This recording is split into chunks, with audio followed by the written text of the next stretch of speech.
Ang most important na prayer ng isang tao is hindi yung, Lord, bigyan mo ako nito.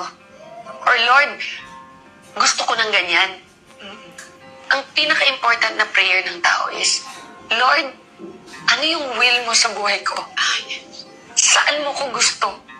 Kasi maraming pintuan Ton. Maraming pintuan na nagbubukas. Pero alin ba dyan yung galing sa Kanya? And paano mo malalaman? Paano? Ang prayer is, kung hindi galing sa'yo, Lord, isara mo. In my 35 years in showbiz, alam mo ba kung ilan na yung mga project na andyan na, iyon na, biglang nawawala? Yes. Alam mo yun? Yes. Bakit? Hindi yun sa'yo Kaya kailangan align ka sa Kanya lagi. Kailangan sabihin, everyday ang prayer mo, Lord, your will be done.